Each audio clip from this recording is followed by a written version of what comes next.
नमस्कार दोस्तों, आज के इस न्यू वीडियो में आपका स्वागत है। आज के इस न्यू वीडियो में हम लोग जानेंगे पुराणों का सामान्य परिचय। पुराण क्या होता है? तो बढ़ते हैं अपने क्लास की तरफ। पुराण पुराण शब्द का अर्थ है प्राचीन अथवा पुराना। ठीक है, इनमें प्राचीन कथाएं, भूगोल, इतिहास, ज्ञान, विज्ञान तथा राजाओं, ऋषियों, देवताओं आदि की वंशावली का वर्णन किया गया है। ठीक है, विद्वानों ने पुराण शब्द को कई प्रकार से परिभाषित किया है, जैसे पुराणम, आख्यानम, पुराणम, यानी कि अर्थात इसमें जो है प्राचीन आख्यानों का ही पुराण, मतलब प्राचीन आख्यानों को ही पुराण कहा जाता है, प्राचीन कथाओं को ही पुराण कहा जाता है। पुरार्थेषु अन्य अन्यतिथि पुराणम, यानी कि अन्यतिथि पुराणम, जो पुरुष एवं प्रकृति के चिंतन में लगा हुआ है वह पुराण कहलाता है। ठीक है, ये जो है विद्वानों ने पुराण को इस प्रकार परिभाषित किए हैं। अब आगे देखते हैं। यस्मात् पुरा ही अंति इदम पुराणम, यानी कि इसका मतलब यस्मात् पुरा ही अंति इदम पुराणम, जो प्राचीन समय में सजीव था वह पुराण, यानी कि जो प्राचीन समय में सजीव था वह पुराण है। अब देखिए, प्रागावस्था मनुक्रम में सर्ग प्रतिपादकम वाक्य जातम पुराणम, यानी कि अर्थात जो संसार की उत्पत्ति तथा विकास क्रम का बोध है उसे पुराण कहते हैं। ठीक है, जो संसार की उत्पत्ति तथा विकास क्रम का बोध है उसे पुराण कहते हैं। पुरा परंपराम व्यक्ति पुराणम तेन वै समृतम, यानी कि प्राचीन परंपरा के प्रतिपादक ग्रंथों को पुराण कहते हैं। प्राचीन परंपरा के जो है प्रतिपादक ग्रंथ है उसको पुराण कहते हैं। अब आगे देखते हैं। विश्व सृष्टि इतिहास पुराणम, यानी कि अर्थात विश्व की रचना के इतिहास को पुराण कहा जाता है। अब देखिए आगे, विष्णु पुराण में पुराण का लक्षण इस प्रकार दिया गया है। विष्णु पुराण में जो है पुराण का लक्षण इस प्रकार दिया गया है।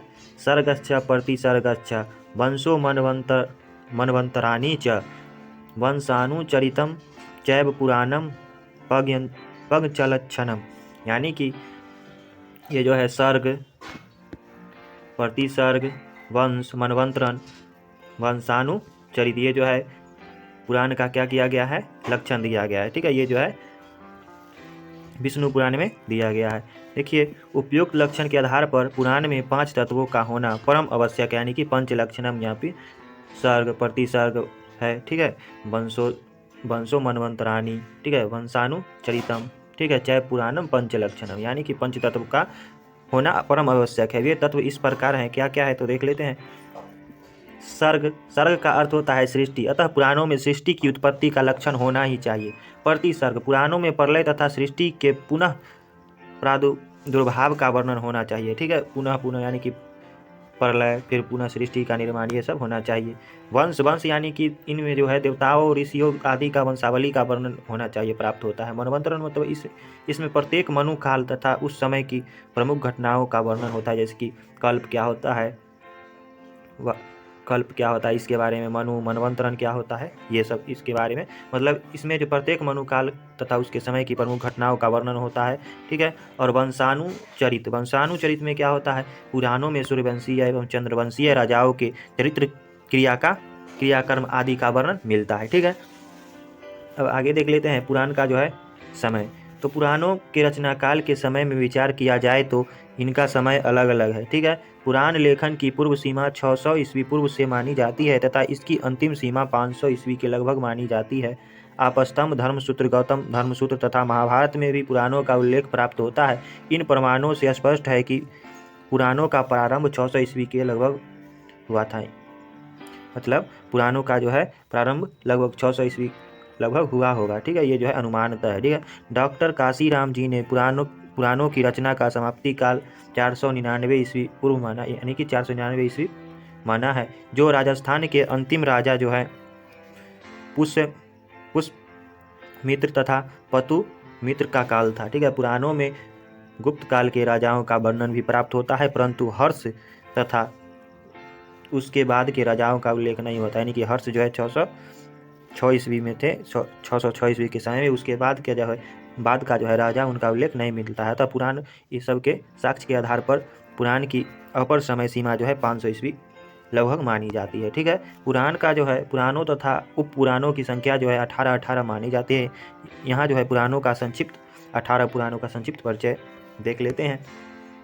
तो पहला है विष्णु पुराण। विष्णु पुराण जो है यह वैष्णवों का प्रमुख पुराण है। ठीक है, विष्णु के लिए यह समर्पित पुराण है। इसके रचनाकार पराशर जी है। ठीक है, यह सभी पुराण में से एक पुराण है। ठीक है, इसमें विष्णु को अवतार मानकर उनकी उपासना करने का वर्णन प्राप्त होता है। इसमें पुराणों के लगभग सभी लक्षण पाए जाते हैं। इसमें मौर्य राजाओं की वंशावली का वर्णन होता है। अग्नि पुराण में जो है, अग्नि पुराण में इस पुराण को साहित्य का विश्वकोश कहा जाता है। क्वेश्चन आएगा साहित्य का विश्वकोश किसको कहा जाता है, तो अग्नि पुराण को। इसमें काव्य शास्त्र, व्याकरण शास्त्र, ज्योतिष शास्त्र, आयुर्वेद, धनुर्वेद, गंधर्व वेद, वनस्पति शास्त्र, अर्थशास्त्र, वैदिक कर्मकांड आदि का वर्णन किया जाता है। इसे महाभारत के समान ही माना जाता है। ठीक है, अग्नि पुराण को जो है महाभारत के समान ही माना जाता है। और भागवत पुराण, यह पुराण जो है यह पुराण भी वैष्णवों का प्रिय पुराण है। ये पुराण जो है जीवन में एक बार तो सुनना ही चाहिए। इसके 12 स्कंधों में 18,000 श्लोक है। यानी कि भागवत पुराण का कितना स्कंध है, तो 12 स्कंधों में जो है 18,000 श्लोक है। इस पुराण में जो है लगभग श्री कृष्ण की बाल लीला का चित्रण किया गया है। इसके संदर्भ 10वें जो है स्कंद में कृष्ण को रासलीला तथा उनकी क्रीड़ाओं का वर्णन है। इसको विद्वानों की योग्यता की कसौटी भी माना जाता है। ठीक है, तो इसमें जो है 12 स्कंद है, 18,000 श्लोक हैं। आगे देख लेते हैं मत्स्य पुराण। मत्स्य पुराण में जो है, इस पुराण में आंध्र देश के राजाओं की प्रामाणिक वंशावली का वर्णन मिलता है, मतलब वर्णन है। साथ ही साथ इसमें जो है दक्षिण भारत की मूर्तिकला, वास्तुकला तथा स्थापत्य कला का सुंदर वर्णन है। इसमें जो है बौद्ध धर्म के साथ साथ जैन धर्म का भी वर्णन प्राप्त होता है। पूछेगा बौद्ध धर्म के साथ साथ जैन धर्म का जो है वर्णन जो है मत्स्य पुराण में प्राप्त होता है। ठीक है, अब भविष्य पुराण में जो है, भविष्य पुराण में इसमें जो है ब्राह्मण, क्षत्रिय, वैश्य, शूद्र इन चारों वर्णों के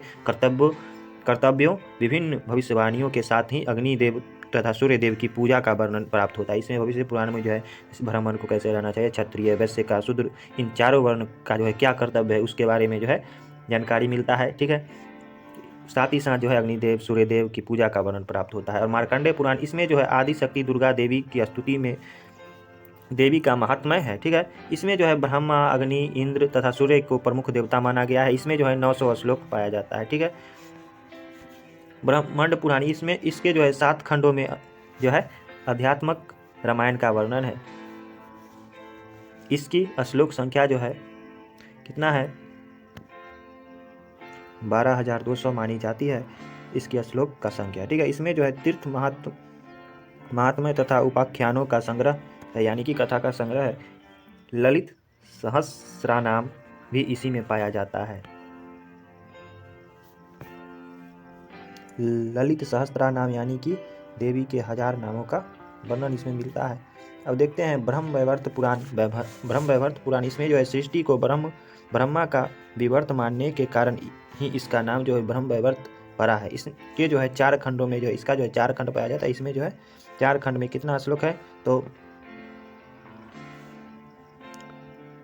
18,000 श्लोक है। ठीक है, जिनमें ब्रह्मा, गणेश, कृष्ण तथा प्राकृतिक का वर्णन किया गया है। ठीक है, तो ब्रह्मवैवर्त पुराण में जो है 18,000 श्लोक पाया जाता है। ठीक है, अब ब्रह्म पुराण में जो है इसमें जो है इसे आदि पुराण के नाम से भी जाना जाता है। इसमें जो है उड़ीसा के तीर्थों का महत्व वर्णित है। इसमें सूर्य को शिव के रूप में माना गया है। इसका एक परिशिष्ट भाग है जिसे सौर पुराण के नाम से जाना जाता है। अगला जो है वामन पुराण है।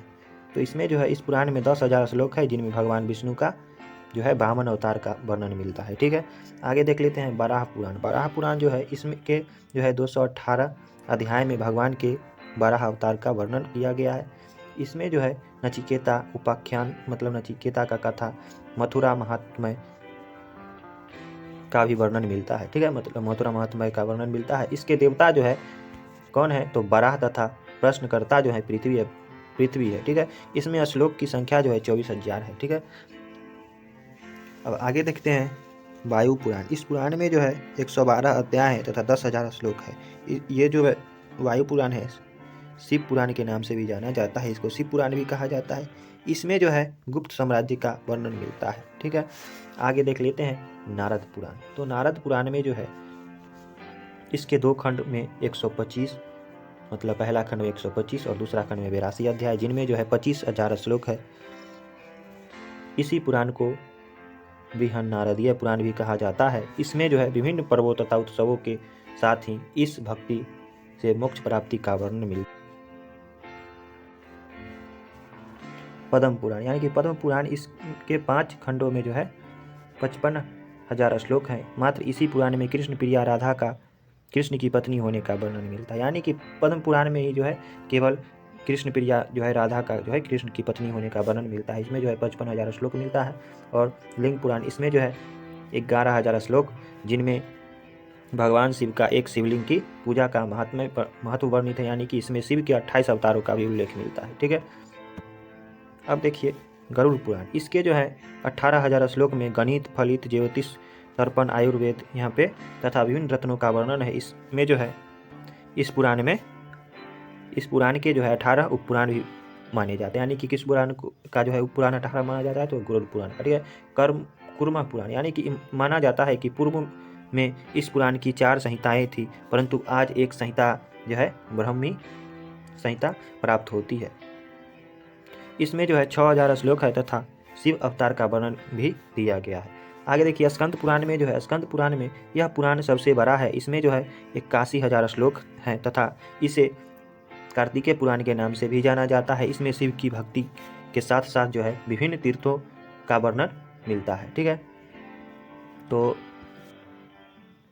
आज के वीडियो में हम लोग जाने कि पुराण क्या होता है, पुराण के परिचय जाने। तो आज के लिए इतना ही दोस्तों, मिलते हैं अगले वीडियो में। अगर वीडियो अच्छा लगता है तो लाइक कीजिए, सब्सक्राइब कीजिए, अपने दोस्तों के साथ शेयर कीजिए। ठीक है, तो आज के लिए इतना ही। नमस्कार दोस्तों, मिलते हैं अगले वीडियो में।